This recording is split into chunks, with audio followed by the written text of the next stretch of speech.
ওই দেখ ঘি বেরোইছে কি করে, তুই দেখ। অনেক দিন হয় বাড়িতে ঘি ফুরিয়ে গেছে, তা আমার নাতনি বলে, ও ঠাকুমা ঘির অর্ডার দেবো। আমি না না না, ঘির অর্ডার দিবি না, তুই দুধের অর্ডার দে। আমি দুধ জাল দিয়ে সব তুলা বাংলাদেশের মতন ঘি তৈরি করে খাঁটি আপনাদের দেখাবো। তাহলে চলুন আজকে আমরা খাঁটি ঘিটা কিভাবে বানাই, আপনারা পুরো রেসিপিটা প্রথম থেকে শেষ পর্যন্ত দেখতে থাকুন। আজকের ঘিটা ঠাকুমা বানাবে, মানে বুঝতেই পারছেন কত সুন্দর হবে ঘিটা।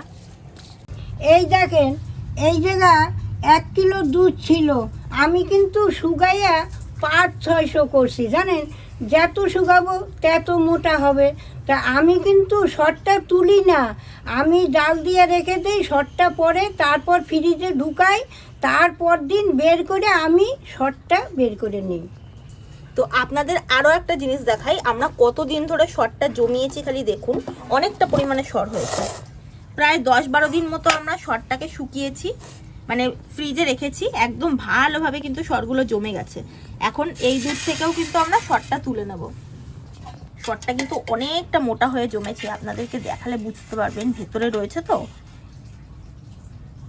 খালি দেখুন সরটা কতটা পরিমাণে গাঢ় হয়েছে, খালি সরটা দেখুন, এই দেখুন। আর এটা কিন্তু একদম খাঁটি গরুর দুধের সর, এটা কিন্তু ফুল ক্রিম দুধের সর, তাই জন্যই কিন্তু এত মোটা হয়ে সরটা পড়েছে।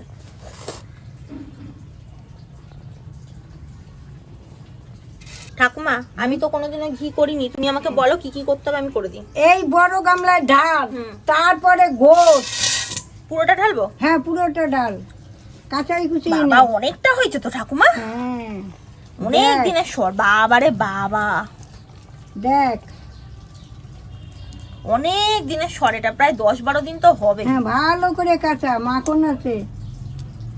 আগে হাত দিয়ে চটকা, তারপরে ঘুটুনে দিয়ে ঘুটবি। ঠিক আছে, হ্যাঁ আগে হাত দিয়ে চটকা। ঠাকুমা এ তো অলরেডি এখনই মনে হচ্ছে পুরো বাটার হয়ে গেছে গো। হ্যাঁ, যে দুধটা খাঁটি দুধ। হ্যাঁ এটা একবারে ফাটা। হ্যাঁ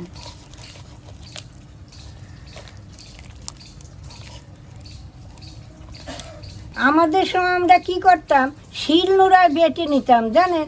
আনাল ওই যে খেজুরের পাতা আছে না, এরকম ছিঁড়ে ছিঁড়ে খেজুরের পাতা দিয়ে এরকম করে করে চটকাইতাম, এত মাখন বেরোতো।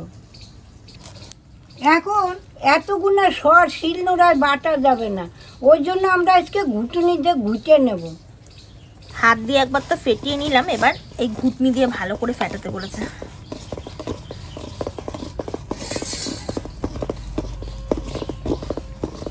বাটার জানো তো ঠাকুমা অলরেডি মনে হয় হয়ে গেছে। আমার হাত দেখো পুরো একদম তেল তেল করছে, অনেক দিনের মাখন তো। এই যে এত ঘুটবি এত, দেখ। হুম,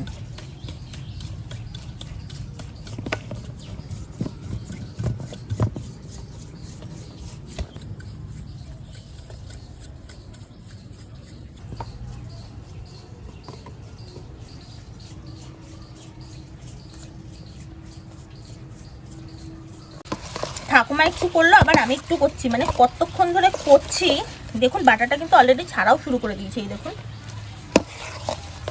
টাইট হয়ে গেছে একদম ঠাকুমা। আরো হবে, আরো হবে। আজকে আমাদের ঘি বানানোর প্রক্রিয়া চলছে। আগেকার সময় যেভাবে মাখন তুলতো, এখন তার ওগুলো সব পাওয়া যায় না। দেখুন আমার ঠাকুমা নতুন টেকনিক আবিষ্কার করেছে, একটা ওই ডাল ঘুটনি নিয়েছে, ওটা দিয়ে দেখুন কিভাবে মাখন তুলছে, মানে এত হার্ড হয়ে গেছে আমি করতে পারছি না। ঠাকুমা বলে দে আমারে, আমিই করে দিই। মানে এখন খুব সুন্দর অনেকটা পরিমাণে মাখন জমেছে। আসুন আপনাদের দেখাই। এটা মিক্সিতে করলেও হয় না ঠাকুমা? হয়, বেশি নষ্ট হয়ে যায়।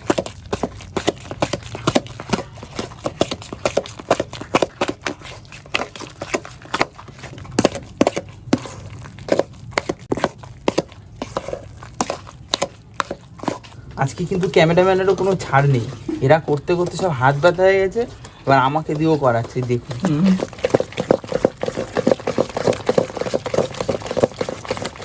বাপ রে বাপ, ঠাকুমা গো কি জিনিস বানাচ্ছো? ওই দেখো ঠাকুমা, এইবার হয়তো ওই গোলটা বেড়ে যাবে, জানো। ঘোলটা বেরিয়ে যাবে, মাখনটা। দেখুন বাটার মিল্ক কিন্তু ছাড়া শুরু করে দিয়েছে মাখন থেকে। যুদ্ধ চলছে আজকে। ঠাকুমা দেখো দোকানে যেরকম বাটারের কালারটা হয় না, পুরো দেখুন সেম হয়েছে।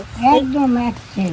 এই দুধটা যখন জাল দিচ্ছিলাম আমরা, মানে ঠাকুমা যখন জাল দিয়েছিল, একদম হলুদ মোটা হলুদ হয়ে শর্ট পড়েছিল, এত ভালো লাগছিল দেখতে।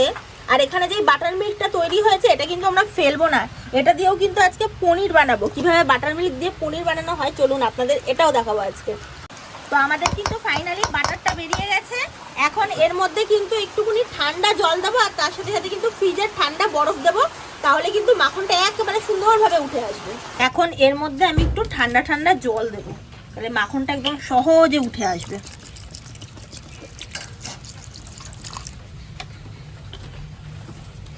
তার সাথে কয়েকটা টুকরো বরফও আমি দিয়ে দেবো। এইভাবে করলে মাখনটা একদম তাড়াতাড়ি উঠে আসে ঠান্ডার মধ্যে।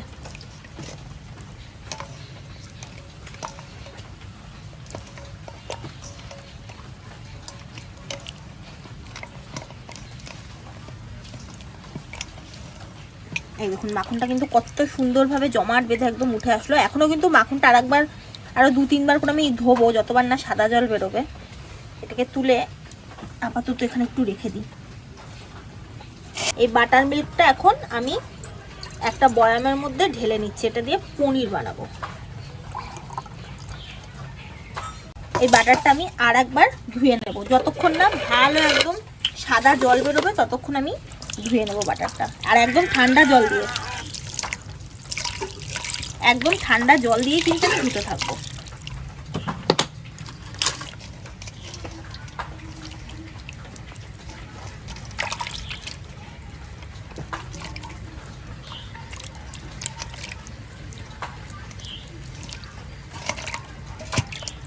আর একবার ধুয়ে তুলে নিলাম আমি। হয়েছে ঠাকুমা, না একটু সাদা জল বেরোবে? না আর বেরো না, হয়ে গেছে তো। দেখুন অনেকটা পরিমাণে কিন্তু, দেখুন খালি বাটারই হলো কতটা পরিমাণে। এই বাটারটা কিন্তু আমরা রাখবো না, তার কারণ ফ্রিজে অলরেডি বাটার রয়েছে, ঘি নেই বাড়িতে, তাই পুরো বাটারটা দিয়ে ঘি বানাবো। ঠাকুমাকে বলছিলাম একটু রাখবো, ঠাকুমা বলে না আর রাখতে হবে না, আছে ওইটুকুনি দিয়েই কাজ চালা। বাটার মিল্কটা দিয়ে এখন পনির বানাবো। সবার প্রথমে এই বাটার মিল্কটা আমি একটা কড়াইয়ের মধ্যে ঢেলে নিচ্ছি।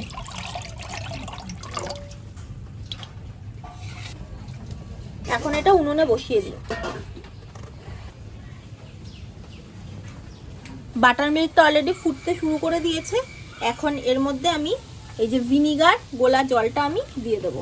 এর মধ্যে জলও ছিল ভিনিগারও ছিল, দিয়ে এখন নাড়িয়ে নেব।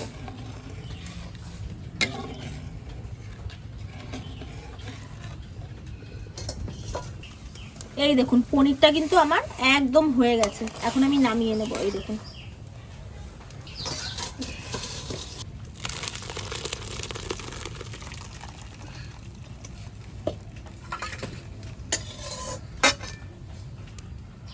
এখন এর মধ্যে ঠান্ডা ঠান্ডা আমি একটু জল দিয়ে দিই।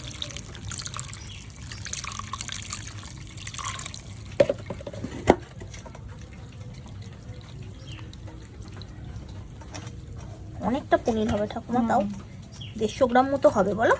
200, এই যে অনেকটা পনির। দোকান ছিল নাকি আগে তোমার ঠাকুমা? এত মাপ জানো? 150, 200?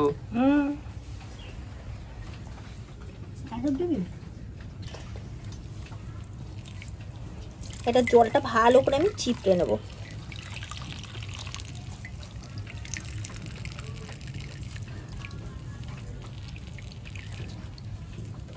আমার পাত্রটা চাপা দিয়ে দাও। এখন এই পাথরটা চাপা দিই। আপনি পনিরটা বানালো, এখন আমি ঘিটা বানাই। এই ঘিটা বানানোর জন্য এখন আমি মাখনটা কড়াইয়ের ভিতর ঢেলে দিচ্ছি। এই দেখুন, এইবার ঘিটা লাড়তে হবে। দেখুন কত ঘি বেরিয়ে গেছে, দেখেছেন? ঠাকুমা এটা তো এখনো মাখনই রয়েছে। ওই দেখ ঘি বেরোইছে কি করে, তুই দেখ, আগে দেখ। মাখনটা গলছে। এখন সমানে লাড়তে হবে। ঠাকুমা হুম? এই 500 গ্রাম ঘি হয়ে যাবে বলো? হ্যাঁ, বয়ামটা আমাদের ভরে যাবে। ঠাকুমা কেউ যদি নিতে চায় একটু বিক্রি করবে? যদি কেউ অর্ডার করে আমি ঠিক বিক্রি করব। ঠিক তো? হ্যাঁ, খাঁটি ঘি, এর মধ্যে কোনো ভেজাল নেই, বাংলাদেশের ঘি। এই ঘিটা বানানোর সময় আঁচটা কিন্তু কম দিতে হয়, আস্তে আস্তে হবে মিটু মিটু জালে।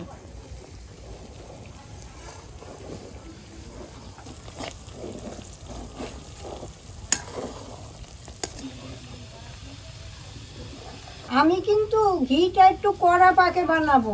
কড়া পাকায় বানালে ঘিটা অনেক দিন থাকে আর গন্ধটাও খুব সুন্দর হয়। আপনারা পারলে হালকাও বানাবেন, আমি হালকা বানাবো না, একটু কড়া পাক দেবো।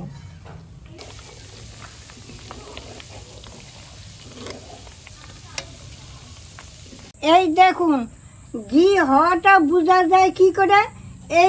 এই যে ছানা ছানার মতো বেরোইছে না, এই যে এইটা কালো হয়ে যাবে। এই দেখেন এখন ঘি, এই যে আমার কড়া পাকে হয়ে গেছে। এই দেখুন ঘির কালারটা দেখুন কি সুন্দর হয়েছে, কালারটা দেখেছেন? এইবার আমি নামিয়ে নেব, এইবার আমি নামিয়ে নিচ্ছি। দেখুন এটা একটু ঠান্ডা হোক, তারপর আমি বয়মে ঢালবো। দেখুন ঘিটা আমি কড়া পাক করছি, দেখেছেন? এই দেখুন, এই দেখুন ঘিটা আমার ঠান্ডা হয়ে গেছে, দেখেছেন? এইবার আমি ঘিটা ঢেলে নেব। দাও ঠাকুমা। ও ঘির কালার কি দেখেছেন কড়া পাকে? ঠাকুমা হ্যাঁ, তুমি কিন্তু বলেছো এই ঘি সবাইকে বিক্রি করবে, ঠিক আছে? সবাই কিন্তু জানতে চাইবে ঠাকুমা কিভাবে নেব, কিভাবে না নেব। যদি কেউ নাই আমি বানাবো খাঁটি ঘি, এর মধ্যে কোনো ভেজাল নাই। এটা কি বানিয়ে দিলে একটু দামটা বেশি পড়বে, আপনাদের চোখের সামনে সব তৈরি করে দেওয়া হবে। ভিডিওতে দেখলেন যেইভাবে, অনেকটা সময় নিয়ে বানাবে, একদম খাঁটি ঘি। ভালো এই যে সময় গন্ধটা লাগে। বেরিয়েছে না ঠাকুমা, বাম্পার গন্ধ বেরিয়েছে, এত ভালো লাগছে গন্ধটা। আর কালারটা দেখছিস, মনে হয় খাঁটি পুরো সরষের দানা তেল। দানার মতো জমে যাবে একদম। আমি হালকা পাক দেই নাই তো। আপনারা যারা যারা ঘি নিতে চান ঠাকুমার সাথে অবশ্যই যোগাযোগ করবেন, আমাদের কমেন্টে জানাবেন, তাহলে আমরা চিন্তা ভাবনা করবো একটা ঘিয়ের ব্যবসা শুরু করা যায় নাকি। আমারে বললেই আমি বানিয়ে দেবো। পুরো খাঁটি ঘি পাবেন, কোনো ভেজাল নয়।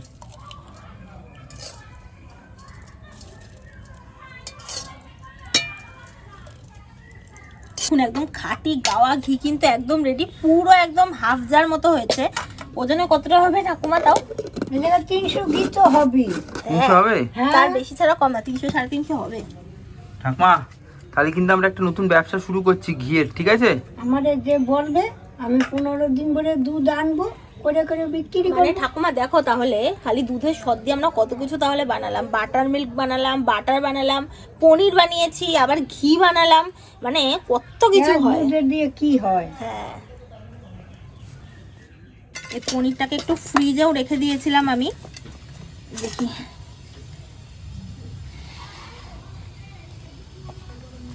একটু ছোট ছোট টুকরো করে কেটে নেবো, এটা তরকারিতে আজকে দিয়ে খাবো ঠাকুমা। হুম,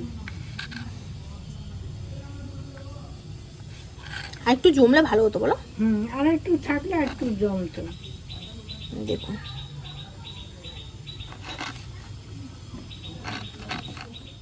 আমি এদিকে গরম গরম ভাত নিয়ে চলে এসেছি, এখন এই ঘি যেটা করেছে ঠাকুমা ওটা দিয়ে ভাত খাবো। হেভি লাগে। আমার নাতনি ঘি হইলে আর কিচ্ছু লাগে না, ঘি আর কাঁচা লঙ্কা দিয়ে ভাত খেয়ে নেবে ও। নে খেয়ে দেখ ঘি এখন কি সুন্দর, দেখ মধুর মতো। নে, ব্যাস ব্যাস, এর সাথে নিয়ে নিচ্ছি আমি কাঁচা লঙ্কা, এই কাঁচা লঙ্কা ডোলে ঘি ভাত খাবো, যা লাগবে না। ও নুন দিয়ে ডল। দাঁড়াও,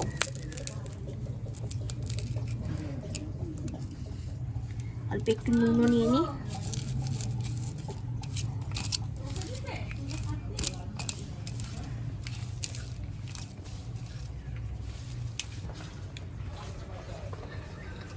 কি খাটি কি না? স্বাদই আলাদা, হুম, পুরো বাম্পার টেস্ট, এত সুন্দর খেতে এর হয়েছে। মধ্যে কোনো ভেজাল নাই, মনে হয় পিওর মধু। কড়া পাক দিছি, অনেক দিন থাকবে, দারুণ লাগবে, সত্যি খাঁটি ঘিয়ের এত সুন্দর টেস্ট, মানে গন্ধে আপনার পেট ভরে যাবে। সামনেই তো জন্মাষ্টমী, আপনারা এরকম ঘি মাখন বানাইয়া গোপালদের দিন, যেরকম আমি বানাইছি এইভাবে বানান। তাহলে আজ আসি, আবার কাল দেখা হবে, টাটা।